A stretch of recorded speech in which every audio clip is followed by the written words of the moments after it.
Jean 8, 51.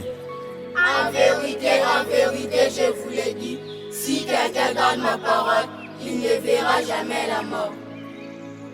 Luc 13, 24.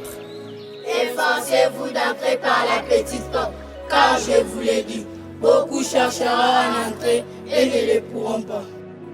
Apocalypse 3, 20. Voici, je me tiens à la porte et je frappe. Si quelqu'un attend ma voix et ouvre la porte, j'entrerai chez lui, je souperai avec lui et lui avec moi. Apocalypse 2, 10. Ne crains pas ce que tu vas souffrir. Sois fidèle jusqu'à la mort et je te donnerai la couronne de vie. Jean 3, 16. Car Dieu a tant aimé le monde qu'il a donné son Fils unique, afin que quiconque croit à lui ne périsse point, mais qu'il ait la vie éternelle. Romains 6, 23. Car le salaire du péché c'est la mort, mais le don gratuit de Dieu c'est la vie éternelle en Jésus-Christ notre Seigneur. Romains 19. Si tu confesses de ta bouche le Seigneur Jésus, et si tu crois dans ton cœur que Dieu l'a ressuscité des morts, tu seras sauvé.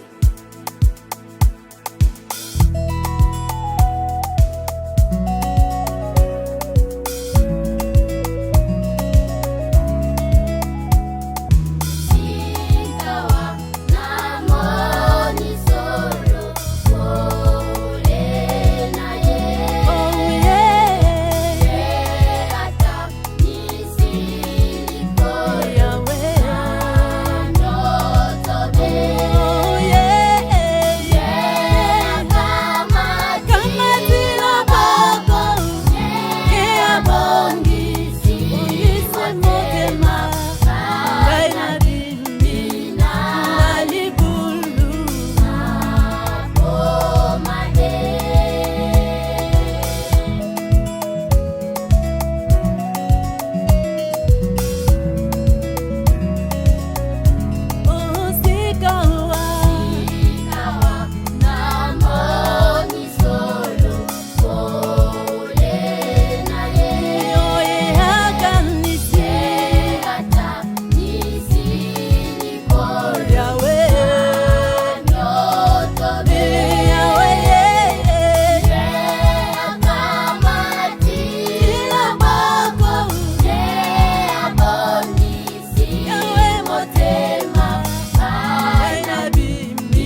Ok, merci lisusu ndenge tokutani na plateau na biso la Bible ouverte na nsima na mikolo oyo ya ba épidémie ezali kokanga voire même ba voyage évangélique solo to mwa makambo ezangaka te pe tala lelo tokutani lisusu tozali kozongisa ba parents merci mingi ndenge bozo benga pona kopesa bana courage ndenge bazo yemba mpe ndenge bazali ko sepela ko salela nzambe tozo zongisela bino merci mingi merci mpe lisusu na ba famille o bazo benga pona ko encourager Matteo ya Bible ouverte pe ko soutenir vraiment tozo zongisa bino merci to bosani te famille ya pasteur Bieto Ndua okuna na Mokali to bosani te pasteur ya famille ya pasteur Mukwahata kuna na Hebron to bosani te bandeko bazo benga bipai na bipai vraiment tozo zongisela bino merci mingi na assiduité mpe ndenge bozo lande la Bible ouverte tozali kozongisa lisusu merci mpona ba mama oyo bazali ko s'intéresser kutu ba mosusu bazo benga pasteur tokokutana na yo wapi mais non adresse na ngai ezali déjà ouverte merci mpona oyo bozo benga voire même ba mosusu na Matadi Kibala ba mosusu kuna na Mbudi vraiment ezali intéressant mpe bandeko mosusu oyo bazali kosala théologie ya sika bazali étudiant des fois na faculté ya théologie bango balobi non ezali important ete tozala ntango nyonso na communication mpe bazolanda la Bible ouverte nzambe mpe apambola bino lelo tolingi tozwa exhortation na biso na mokanda oyo ya première épître de Paul à Timothée chapitre 4 verset 11 pe tokosuka na verset 16 nesikango tokotanga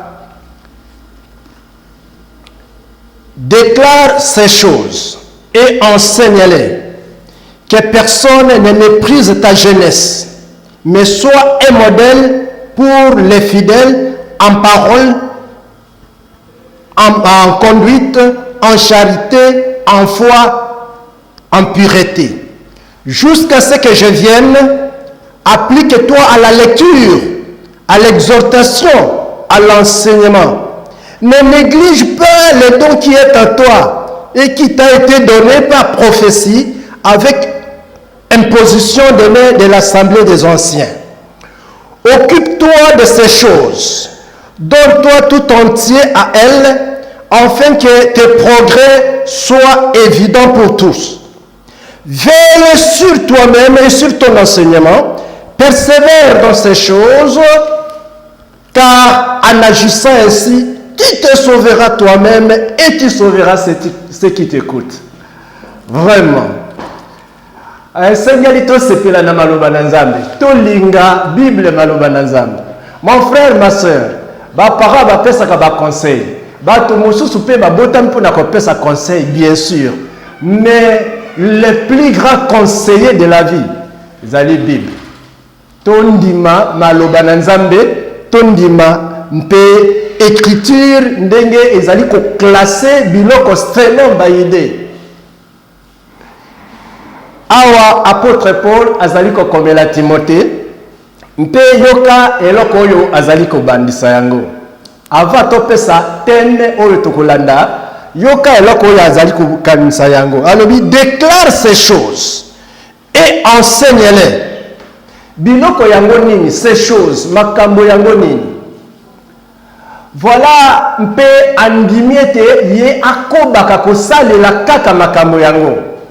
Tomoni na premier chapitre ya Timothée, ya première Timothée, azali ko talisa ba erreur doctrinale. Alobi botika ko lekisa ntango na ba discussion ya pamba mpe na ba discours profane oyo ekozala ta na litomba te. Donc totelema na saine doctrine. Et na chapitre 2 azali ko talisa importance ya prière. Alobi non biso nyonso topesaka ba prière epai ya ba autorité epai na baoyo bazali élevé na dignité biso nyonso ba supplication ba action de grâce donc prière ezali arme moko efficace oyo ekoki ko combattre mabe. Bon, yoka ndenge azo qui t'appelle lisusu kaka na chapitre 2 azali ko exhorter comment la femme peut se comporter ou bien se peut ndenge akoki kovanda kosala katina mo sala na nzambe katina lingomba. Rôle ya mwasi katina lingomba. Et en plus, dans le chapitre 3, ce que c'est la qualification, il y a des responsables.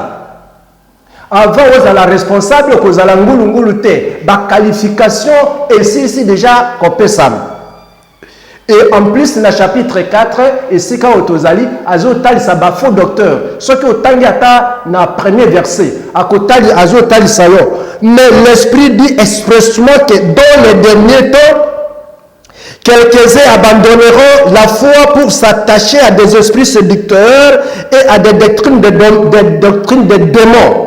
Par l'hypocrisie des faux docteurs portant la marque de flétrissure dans leur propre conscience. Voilà. Vous avez faux docteurs, basali mentionné. Et à verset 11, Azo Bandalobi déclare ces choses. Enseigne-les. Omoni l'exercice de la piété. Exercice de la piété. Comment s'exercer? Bible ezotali sabiso ba exercice corporel ezali. Mais exercice ya piété. Ndenge nini mutakuyi kovandela maloba na Nzambe. Ndenge nini mutakuyi kopesa bomoi na ye mobimba atalaka kaka makambo na Nzambe. A orienter ba vraie valeur na ye kaka na côté ya maloba na Nzambe. Verset 8 et le Bible. Exerce-toi à la piété, car l'exercice corporel est utile à peu de choses, tandis que la piété est utile à tout. Et il y a la promesse de la vie présente et de celle qui est à venir. C'est là une parole certaine et entièrement digne d'être reçue. L'exercice de la piété. Ndeko nangai. Kolia ezali malam, komela ezali malam. Kotanga ezali malam. Mais biloko wana yoso ezali orienté, ezala couvert sous couvert nase ya samba ya maloba na Nzambe. Oyamba nano makambo na Nzambe otia bilekelito otia bisengo na yo nyonso na ba devoir na ba rôle na ba responsabilité nyonso ba kopesa yo nase ya maloba na Nzambe. Biloko mosusu bato mosusu bazo lekisa ntango bamoni lokola ko prêcher écoute ezali ntina te maloba na Nzambe wane ko lekisa ngai tango ba mosusu pe lisusu ba sabotage yokana kofinga ba pasteur kofinga ba prédicateur mais non Bible ezali ko talisa biso to sala exercice na biso na kati na piété na kati na maloba na Nzambe. Et sili na inote ce qui totangi verset 11 sika tozali déclare ces choses et enseigne-les. Que personne ne méprise ta jeunesse. Moto afinga bolenge na yote, Timothée. Mais sois un modèle pour les fidèles en parole, en conduite, en charité, en foi et en pureté.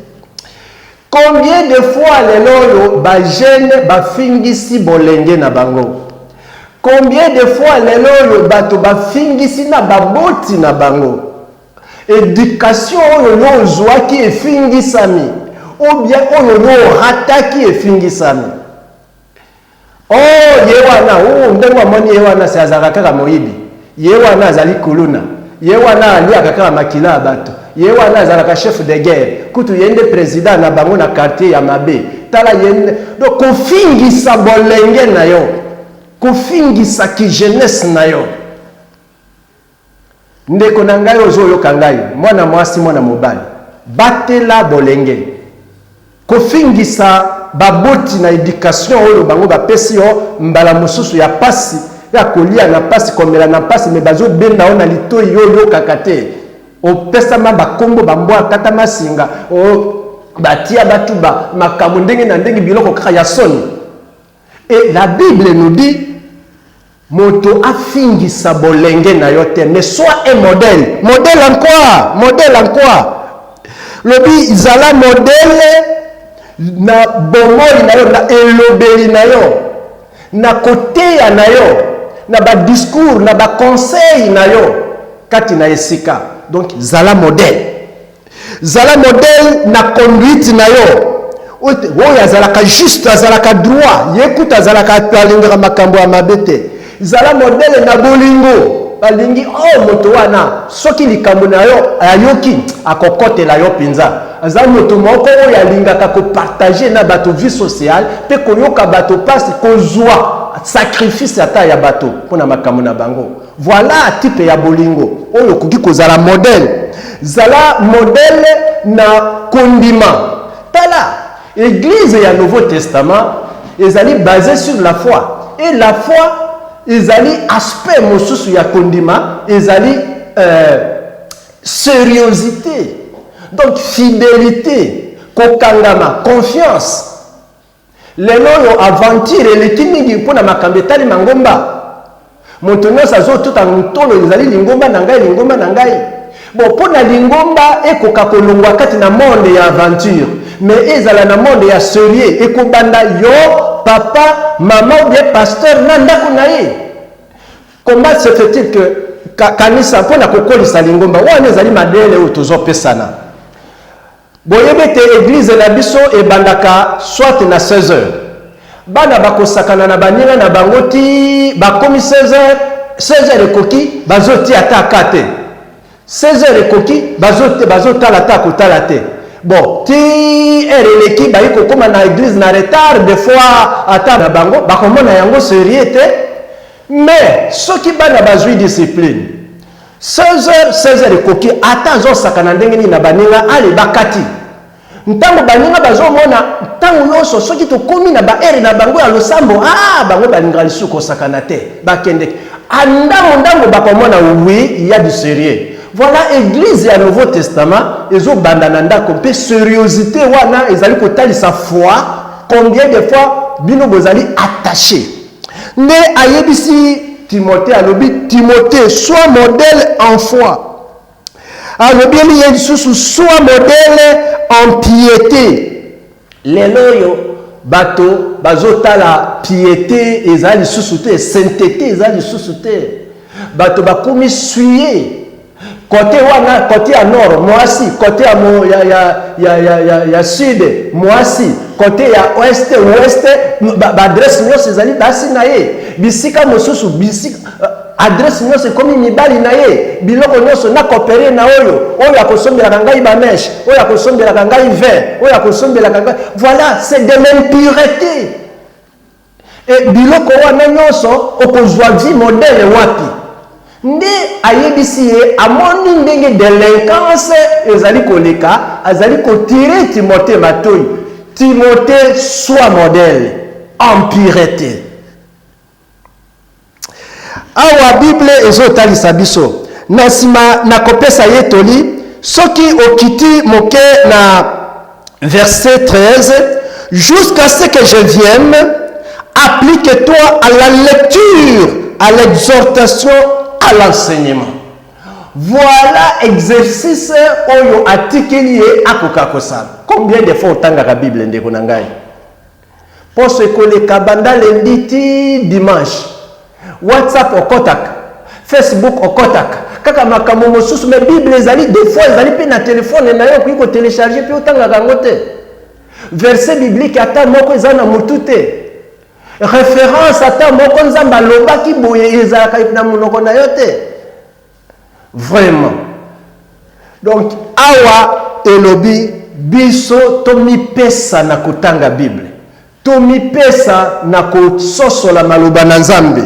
Tomi pesa na ko vérifier pe na ko expliquer maloba na Nzambe etanga makindenge nini to likambo yango eza ndenge nini. Kotanga verset kaka utangi kaka verset moko esili pour la journée non tanga contexte mobimba pamba te Bible ezali lokola histoire.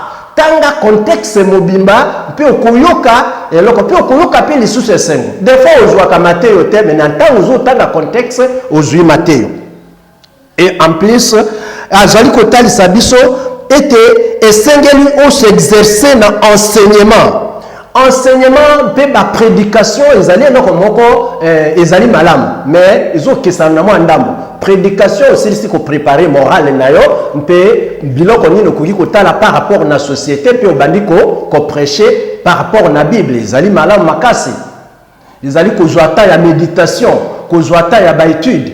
Enseignement ça ne change pas. Aujourd'hui, sujet moko pe obandi kotala d'une manière systématique biloko oyo sujet oyo ezokende ndenge nini obandi ko analyser élément moko ndenge nini okoki koteya to ndenge nini okoki kopesa bato kolakisa. Aujourd'hui par exemple sujet ya mariage ebandi wapi ezokende usuka wapi tomoni mariage ebandaki na Eden ezali institution na Nzambe babala na kaboyi Nzambe aboyi divorce voilà ti ozopesa enseignement sur le mariage. Voilà, Bible et pessibiso temps et tokoka ko s'entretenir l'exercice de la piété. 1. Kangama na Bible na yo.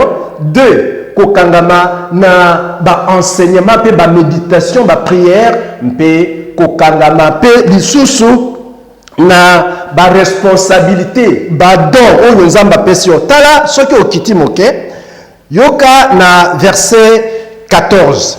Ne néglige pas le don qui est en toi et qui t'a été donné par prophétie avec l'imposition des mains de l'Assemblée des anciens. Ba responsabilité. Nzamba pesa biso nouvelle capacité, ba don spirituel. Nantango yami Yesu Kristo etazali kolompe mobikisi, molimo mosanto aye pa inayo, mpe asopeli yo badon. Sosola badon oyo Nzamba pesi ba nouvelle capacité oyo okoki kosalela yo. Awa pe lisusu alobi imposition des mains de l'assemblée. Imposition des mains ezali grave te. Imposition des mains ezali lokola confirmation. Ezali lokola bato ba approuver oui tondimi mosala oyo tondimi pe tozali pemeni na ye. Voilà, ezali bato ba approuver yango. Bato ba approuver ba responsabilité. Ba pesio ba responsabilité oui akoki. Lokola Timothée akoki na do ya ko prêcher, akoki na do ya ko pètre, akoki na do ya enseignement. Voilà awa ba approuver ba équipe ya bato mpe ba lobi oui akoki kati na mosala yango. Verset 15. Occupe-toi de ces choses. Donne-toi tout entier à elle afin que tes progrès soient évidents pour tous. C'est-à-dire bénédiction. Et Nzambe atala ba progrès na yo. Bénédiction, exerce-toi à la piété, ezali na avantage na bénédiction pe lisusu awakati na mokili. Ezali na bénédiction, ezali pe lisusu na libonja kuna na lola oyo kovanda kati na éternité na esengo. Et la paix du cœur, nantango ezali ko s'exercer na piété, vous avez la paix du cœur. Verset yasuka yelobi boy. Veille sur toi-même et sur ton enseignement. Persévère dans ces choses. Et en agissant ainsi, tu te sauveras toi-même et tu sauveras ceux qui t'écoutent. Donc, ils ont avantage na yo moko. Ils ont esengo na yo moko. Nantango zo tanga Bible, nani azali bénéficiaire ya liboso. Nantango zo préparer enseignement, nani azali bénéficiaire ya liboso. Nantango zali komibatela na mokili oyo na yiki mpe na masumu na basuyira motino na motindo, nani azali na avantage ya liboso ezali yote. Bible elobi tu te sauveras toi-même et tu sauveras ceux qui t'écoutent. Baoyo bazali zinga na yo, baoyo uzali kolakisa, baoyo bazali ba voisin, ba ami pe ba connaissance, baoyo bayebi yo, bakobika à travers bakokola bakozwa maturité na ntango bazo mona conduite etambelo na yo. Ndenge bazo mona pe lisusu mateyo na yo.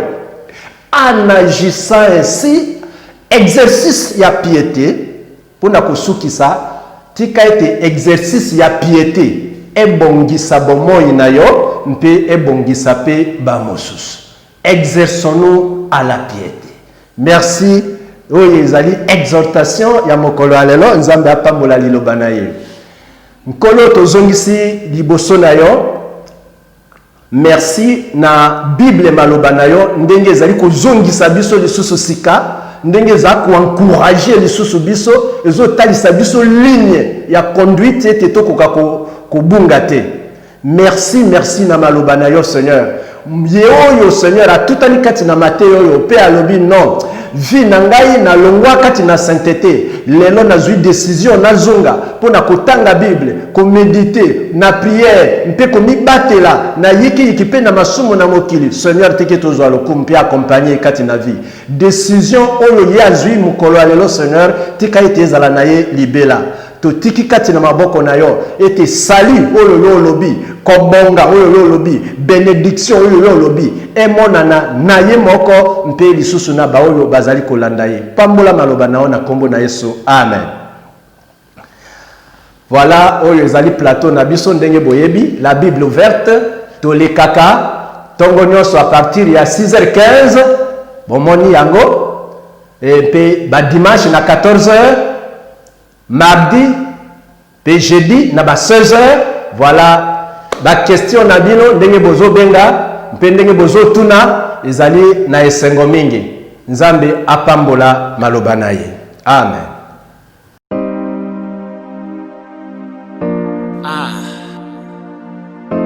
Mokili mulunge, mokili pasi, soka nde mokili peza na suka nango.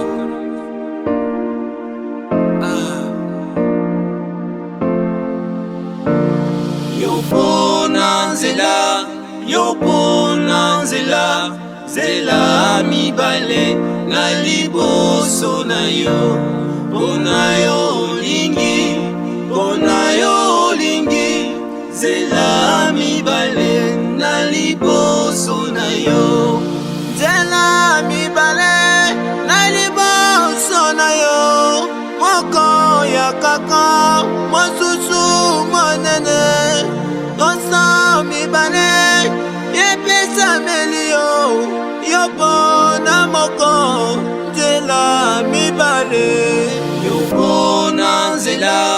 yopona nzela zela mibale na liboso na yo pona yo lingi